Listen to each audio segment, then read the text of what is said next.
Top of the morning to you, ladies and gents. Welcome back to the channel and welcome to whatever the heck we're going to call this one today. I do not have a name for this episode yet. I just want to get this out of my head, out of my notes, and hopefully it will land with somebody out there. And we're talking about leaving your job today.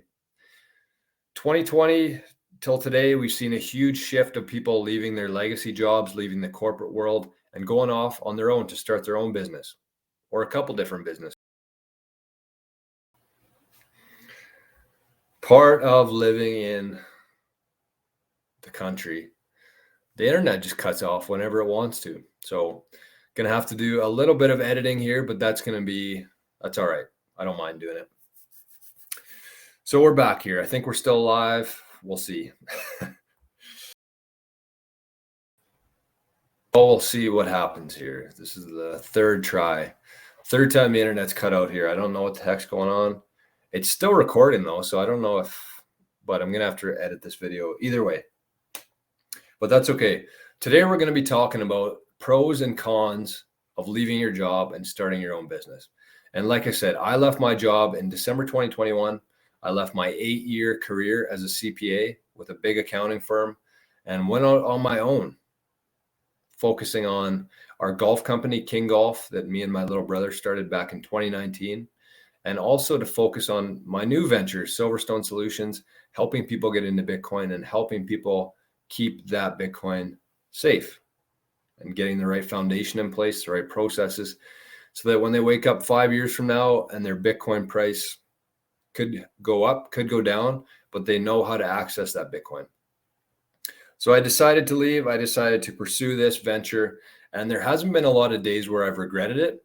But that's just me. And that's why I want to talk about the pros, the cons, and you can kind of put your own weight into it. You can figure out what means the most to you and make that decision based on that. So I'm going to share my experiences. It's been about a year now. I'm not going to talk about the stuff that happened at my old job or any of that, or the statistics of people leaving their jobs. I don't think it's relevant.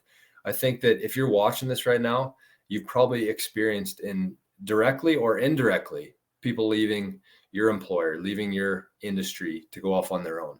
And I'm guessing, I don't know for sure, but I'm guessing that sometime during the last couple of years, you've had that thought in your head as well of maybe I should go out on my own. Maybe I should pursue what I want to do. So there's lots to think about. There's lots of risk involved.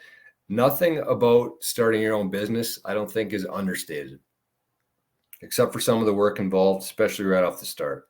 But we're going to get into it either way. We're going to start with the cons because, and I hope that, it doesn't turn people off after saying these things, but I think it's important to talk about my story, my experience with it all. And like I said, you can kind of make your own judgments, put your own weight into whatever of these pros and cons mean the most to you. And hopefully it'll help you with your decision.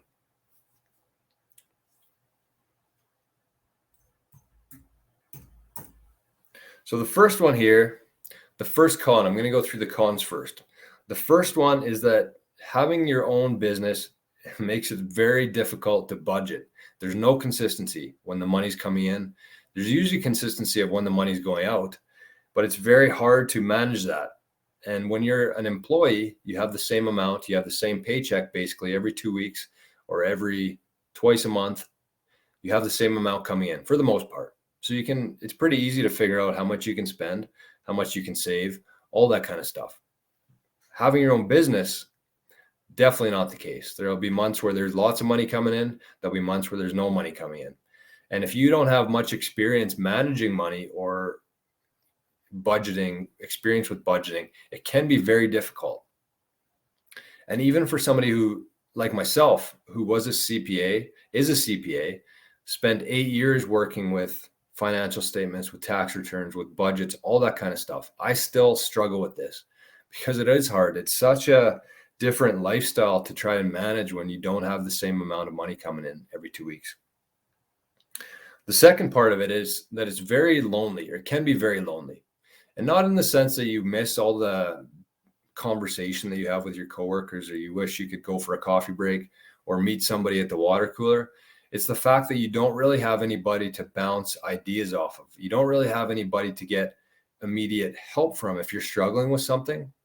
In a job, you usually have a supervisor, a manager who can answer any questions or concerns that you have in a fairly prompt or quick manner. When you have your own business, there's really nobody there. If you can't figure something out, you can go for a walk and maybe clear your head a bit, and hopefully that works. But there's no one that you can really call on to walk you through it or to talk you through it and go through different ideas and try to solve whatever you're going through. So it is lonely for sure. It's a lonely place, has a lot of rewards, but one of the big things for me is that it's a lonely place. There's also a considerable amount of time and patience required to start your own business. And a lot of people seem to believe that because of Instagram, because of YouTube, because of Facebook, we usually see, once we see people and they're doing well, they're successful, we kind of assume that just happened. But in reality, a lot of that takes years or more, a lot of years to get to where they're at, to master their craft, to build their audience, to build a community of people who are willing to support them and willing to trade their time for whatever they're selling, whatever they're doing. Time and energy, I guess I should say. Time, money, and energy. And so you have to be patient. You have to realize that not everything's going to happen in a month or 6 months from now. Your business isn't going to be making money for, who knows, depending on what kind of business. You should never generalize with anything, but for the most part, building a business takes a lot of time, and money coming in takes a lot of time, and building your following online takes a lot of time. So you have to be patient. It's a big part of it. And it's hard to do, very hard to do. And the second part kind of ties into this or the fourth one here is that there's no immediate return or compensation for a lot of the things that you do. And so there'll be days where, if I'm doing inventory, if I'm doing our bookkeeping stuff, if I'm doing invoicing, a lot of the work you're doing, there's no immediate compensation or return for that. And if you compare that to having a job, you do a bunch of different things throughout the day. You could do all of that, but for certain that every hour of the day, you're getting compensated for that. And there'll be a lot of times during the day where you're doing nothing and you're still getting compensated for that. So it's kind of flipped on its head, the fact that you can work a lot, you can do a lot of different things, a lot of different tasks, and you're actually not going to be rewarded for that in the near term or potentially ever. And that's part of the risks of starting your own business.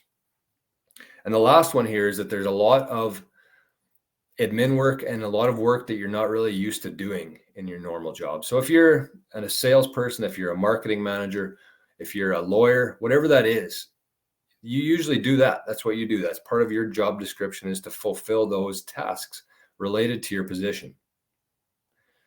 When you have your own business, you're going to be the salesperson, you're going to be the marketing, you're going to be the accountant, you're going to do all of that. Plus you're going to do all the admin work. So usually, you'd have a whole crew, a whole team of support staff. You have the admin, you have the sales team, you have all that. But when you have your own business, especially when you're just getting started, you're everybody. So you are the support staff. You're doing the admin work. You're doing the invoicing. You're doing the bookkeeping. And you're doing the social media. It's tough. And I laugh about it, but it's the truth. And it's not until you really stop and think about it and talk about it of how different it is. So that's the cons. Like I said, there hasn't been a whole lot of time I've spent regretting my decision so far. And so the cons are obviously important, but they're not as important to me as the pros, which we're going to be talking about now. And so the pros of starting your own business, going off on your own, following your, hate the word passion, but following whatever you love to do. The first one, and they're in no particular order here, but to me, the first and the fifth ones here are the most important to me. And the first one here is that there's no ceiling. And I learned this a couple years ago from a guy that I follow online. But when you have a wage, when you have a salary, whether that's $24 an hour, $40,000 a year, that's your ceiling. You can work as hard as you want. You're not going to make more than that. And sure, there are positions, there are jobs where you have commissions, you have incentives to, work harder and earn more. But for the most part, the majority of people do not have that. So their ceiling is the $24 an hour. Their ceiling is the $40,000 per year. And they can work as hard as they want to, and they're not going to earn any more than that. And I feel like that's really discouraging to a lot of people, to work your ass off and have a ceiling on what you can bring in for the rewards of your energy, of your labor, and of your work. So that's a big one for me. The fact that there's no ceiling in your job. And probably for people who have a commission style job, they can relate to this a lot more. But on any given day, you could wake up and you can 10x what you did yesterday, and you can work your ass off. And some days that will happen. And that's what gets me out of bed. That's what excites me, is the ability to know that I'm going to get out of this whatever I put into it. Some days, yes, some days, no. But there's not going to be a ceiling or a floor either way. And that, I guess, is one of the risks, is that there's no floor. If you're doing nothing, you're also going to get paid nothing. The second one here is write-offs. And I'm sure we've all seen the Seinfeld episode talking about the write-offs. But this one is, I don't know, it's something to me. And I'm going to try to explain this for the people who aren't really tax knowledgeable or have an accounting background. But the beauty of having write-offs as a business owner is that you're able to reduce your net income at the end of the year by purchasing stuff that you'd probably buy anyways. So what does that mean? This laptop, for example, most people, or an iPad, most people in life have a laptop for their job, business, their personal life. They have a laptop. So if you have your own business, that becomes a write-off now. And so at the end of the year, you have all your income that you've taken in, and then you also have all your expenses that you incurred throughout the year, and that's what you apply against your income. And then the net amount of that is what you pay tax on. So the more of these expenses that you have, it obviously reduces your tax burden at the end of the year. And so when you're spending money on expenses like a laptop that you would otherwise need anyways, then it's just another benefit of reducing your taxes at the end of the year and ultimately saving money. And it's the same as going on a trip or a vacation. If you're going on the trip anyways, or a vacation, you can simply line up a few meetings. You can line up a few meetings or line up a few meetings. No one's really going to be there to question you on that, but it enables you to write off a portion of that trip that you otherwise would have been paying full price for and getting no tax benefits at the end of the year for.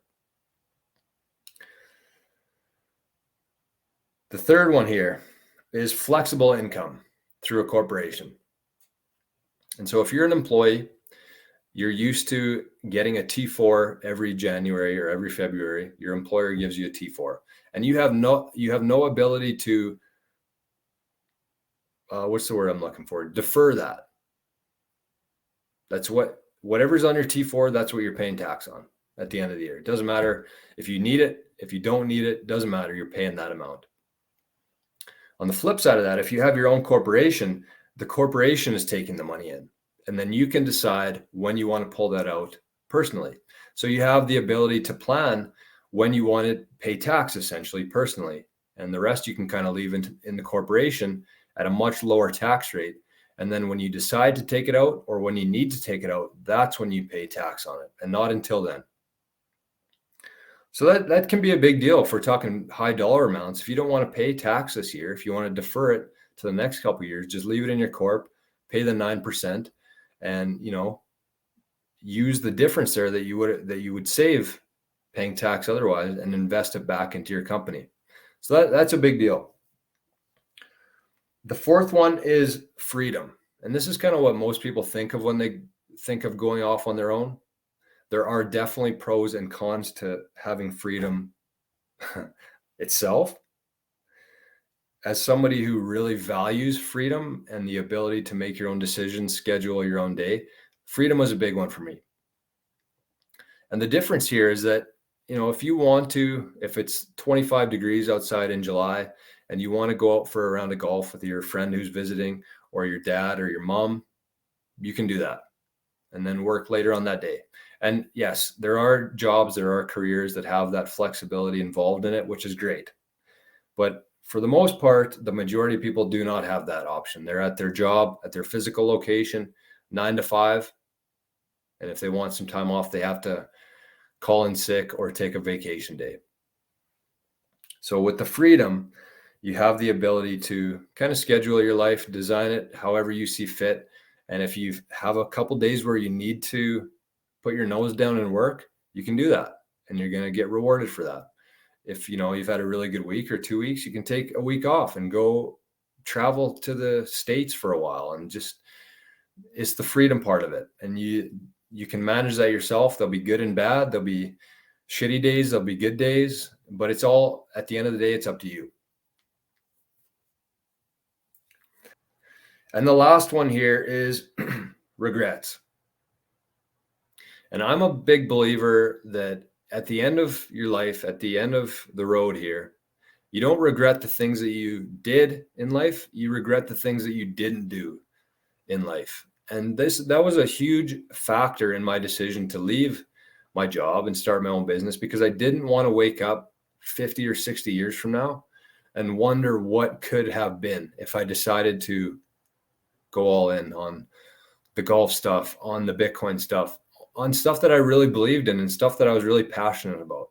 And I didn't want to wake up further down the road and think, man, what could have been, So that was the main reason, I think, for me. And if none of this works out, if everything goes to shit and I end up going back to a job or wherever I was, or anywhere else for that matter, but at least I'll know that I tried. And if I failed, I failed. But at least I know I won't have any regrets. I won't have any what ifs down the road. And that's important to me. So I'm going to leave this episode there. I know that this was kind of a little bit off the cuff, and I'll probably have to edit it because there were parts of this where I wasn't quite sure on what I wanted to expand on it in terms of these pros and cons. But I hope that if you're somebody who's in this position right now, I hope that this video might at least inspire some sort of conversation or further thought into this decision. And if you have any questions at all, you can reach out to me. You can send me an email. You can leave a comment below, or find my Instagram channel, Silverstone CA. That's the handle. And of course, this is my calendar link right here. For the last 5 videos I did, I had the wrong link there. It took me to the website. This is my calendar. You can book a 15-minute call with me for free. And if that's all you want to do, if you just want to chat about it and ask me some questions, I'm more than okay with that. I think that this is going to be the future. I believe that we're moving into a decentralized world, and people moving out of their jobs and starting their own business or contract work, side hustle, whatever it may be, focusing on things that they love to do and charging people what they think that they should get for it, not what their contract says. So that's it. Like I said, hope you enjoyed this. Hope you've been getting value out of these videos. This was a non-Bitcoin video, and I'm sure that anybody who's been following along this channel appreciates that. A little break from Bitcoin once in a while. Never hurt anybody. So that's it. Hope you're doing great. And I appreciate you very much for watching. If this video helped, make sure to like it. Make sure to share it with your friends, family, coworkers, anybody in your life who's been maybe had this question. I hope that this finds them and it helps them. So that's it. We'll talk to you very soon. Bye-bye.